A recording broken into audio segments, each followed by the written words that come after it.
So that being said, I'm gonna pass it over to one of our wonderful staff member, Erin. She's our school psychologist, and to go over some information about what we can do to ride the wave as adults and as parents.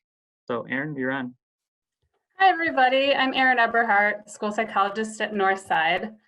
I'm going to try to share my screen here quick.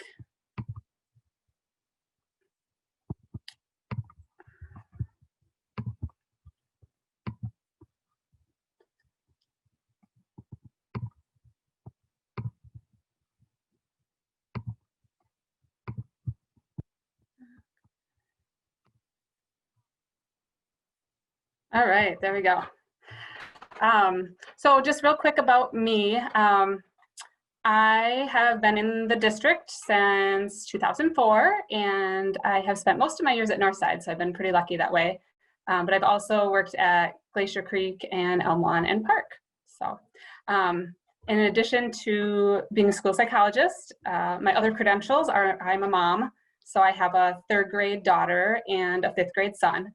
So I am right here with you guys, trying to figure out this virtual learning and make it work for us. So, and just in thinking about, what to share tonight, I just looked at some of the research. I did some crowd sourcing of some other friends and some teachers, just thinking back to what supports families needed in the spring that I maybe supported. And just really thinking about what I know about families, which is that all students are different and everyone's home and learning setup is going to be a little bit different too. And depending on whether you're supporting a kindergartner or a 4th grader, like that's going to look a little different too, but you are the expert on your child. So there's a little bit of trial and error of figuring out what might work and what's going to be a fit. So I condensed it into just a couple tips that I thought were, some important things to share. So I'm going to set them up for success just from the get-go. And here is your school supply list. And I think if we come into it with that and we come out with these things, like we've done pretty good. But I know it's not that easy, not that simple, but I think these are definitely essential supplies. So just thinking about being intentional with just some of the things to help our little learners, thinking about setting up your space in your home, picking a place that's quiet without a lot of distractions if possible. Of course, having materials close by and that it's well lit with a comfortable seat. Does it need to be a desk? No, a kitchen table works fine too. This was one example of a family who went out and bought some poster board and kind of made a little learning station so that, if siblings are working in the same area, they could kind of have their own workspace, which would help with distractions as well. Or if your student is sharing a workspace, maybe with an adult or a parent that's also trying to work, to kind of give that a little bit of their own kind of feel of their own work area. And this I just added in tonight because we're already experiencing this in my family, of sitting for a while at a desk or a table that's not really meant for a child, like the size. And it just was a good reminder that I wanted to share. Like if your child is complaining of like a headache or a stiff neck, maybe consider where they're sitting, and if their Chromebook is at eye level, if their feet are on the floor, or if you could put like a little box or stool. Little things like that make a big difference in just terms of our kids' health and how they're feeling, and that we don't always realize. When they're at school, the desks are developmentally appropriate. They're the sized for children, whereas at home, we're making do with what we have. So, and then, does there have to be just one right spot? No, consider flexible seating and what works for your child. Maybe during some of their independent time, they're reading, maybe they have a second area that's kind of a designated area that they can get comfortable, and be flexible with that too.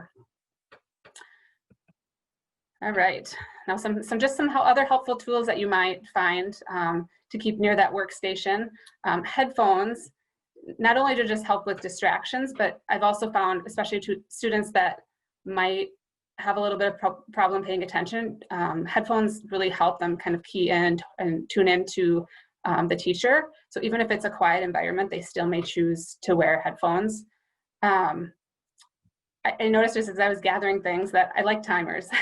I think finding one that works for your student and your family is huge, because there's going to be lots of times where they need to get back on in a half an hour, or they need to work on something. I like this visual timer, the one with the red circle in the middle, for some of our youngest learners. It's a visual timer, and so you can set it and they can see the red slipping away as the time goes by.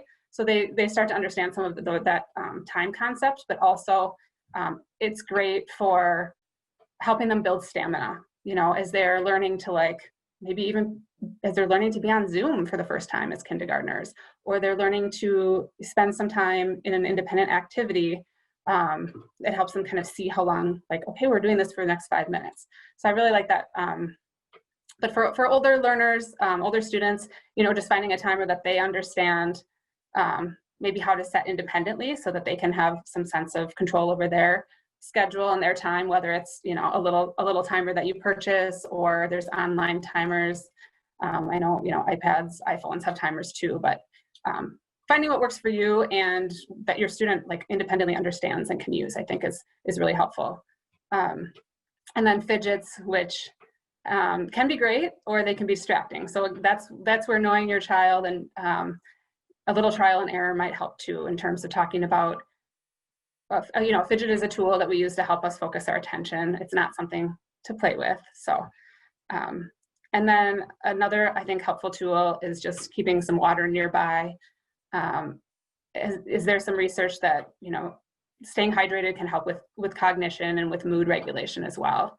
And lastly, Post-it notes, just for when you're popping in, if you're popping in quick and they have a question, or if they just can write it down, or if your student maybe is going to need help breaking down a task a little bit, it's just handy to, like, be able to write those 3 steps of what to do next. Daily schedules. So I find that these are quite a helpful tool because it provides structure and predictability for students. You know, this learning is new. We did some of it in the spring, but it definitely looks different now. And just having that predictability and understanding of what their morning or what their day looks like helps them feel more confident in it. Whether that's just printing out, you know, the schedule on paper, or maybe involve your child creating, you know, chart paper or on a whiteboard. In the spring, in my family, we used a whiteboard because then we could just tweak it every day, or, like, add, you know, if they had a piano lesson, or this is when we're all going to go outside, or just so they kind of know what's coming. You could consider, you know, adding when you're going to have some body breaks or those type of things too. Tip number 2, prioritize wellness. So I think this is a huge thing to think about. Put on your own oxygen mask first. So adult self-care is really important. We need to stay healthy ourselves so that we can stay regulated, and we can help co-regulate our children. When, you know, if they're feeling frustrated, or they're feeling overwhelmed, or they're feeling sad, we are calm and we can help them problem solve. And here's just some different areas to think about for self-care or stress busting strategies. So keeping connected with our relationships, both within our family, making, you know, time within our family. Sometimes it's like, oh, we're all at home, we feel like we're all around each other all the time, but just thinking about, you know, making it a little more quality time once in a while. And then keeping up those connections with other students and friends too. I think exercise is really going to be important, even more important than it normally is, because when we're sitting in virtual learning, there's a lot less opportunity for movement.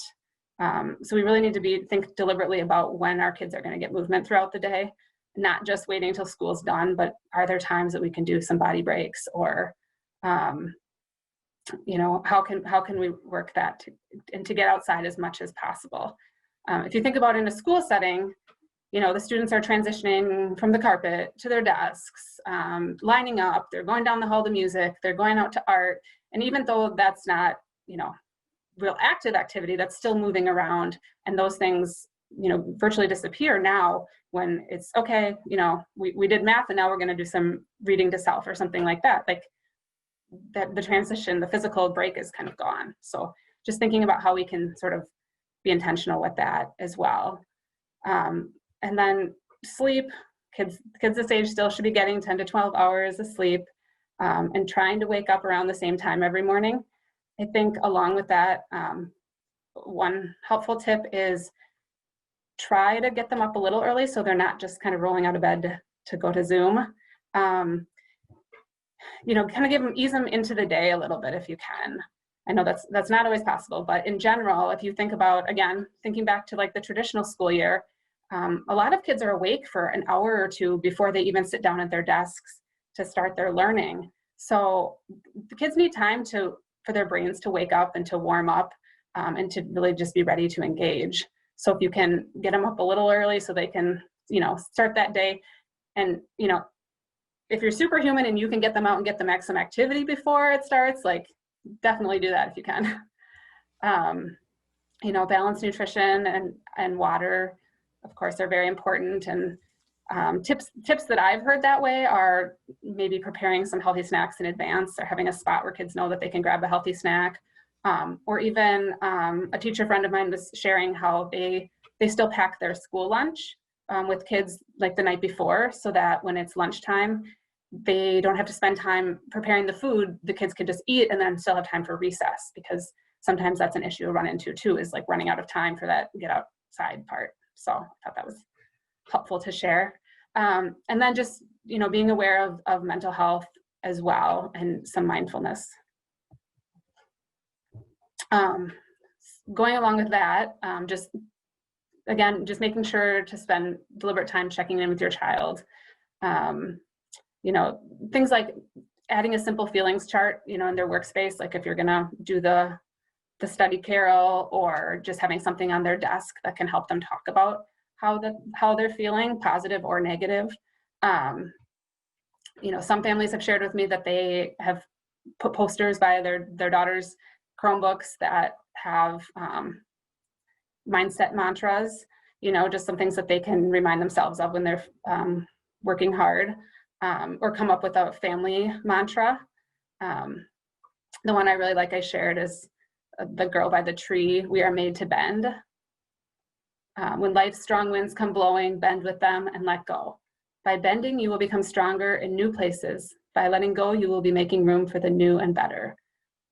So that whole idea of just kind of like leaning into change or challenge. And of course, modeling self-talk with all the other self-care, and a growth mindset, and just how we are helping our kiddos. What is good here? What is the most helpful thing that you can tell yourself right now? Or what would you tell a classmate if they were having the same challenge? So kind of teaching them how to kind of think about challenges and talk through. Kids are often a lot more empathetic sharing advice for others than they would be for themselves. So framing it that way sometimes helps. Last tip, reach out. So we at school are here to support you guys. We recognize that some challenges, whether it be academic or emotional, it might be less visible to the teacher, right? Because we don't know that it took 20 minutes to get your student to come to Zoom, or that it took twice the amount of time to do the work task, necessarily, if it's independent. So we might not know, teachers might not be aware of that. So definitely communicate with school, and just trying to identify what's going on. Kind of with the idea of kids do well if they can, what are the patterns, or what are the times where it seems like it's harder, and can your child perform this skill if it's a different way, if they're not being asked to do it, on Seesaw, but could they do it on a paper and pencil, or just, what do you notice about that? And then just teachers are in a great position to be the first point of contact, because they can consult with student services, specialists, academic coaches, just to help your students succeed. So don't be shy about reaching out, because if your child is struggling or you have questions about how things are going, you can guarantee that other families are too. So just a couple final, remember this is a transition time. So any school year starts with a transition time, but especially now with the new format, I think we can expect that our kids may be more tired, which may look like they're more emotional, or they might be needing more parent support or reassurance than maybe is typical for them. Or it may even look like they have more energy or are feeling hyper. And that may be from the extra time on screens, to be honest. That's why that getting outside and that getting active is like even more important, and as well as finding opportunities to play that aren't on technology. And then just the reminder that, you know, our kids will follow our lead.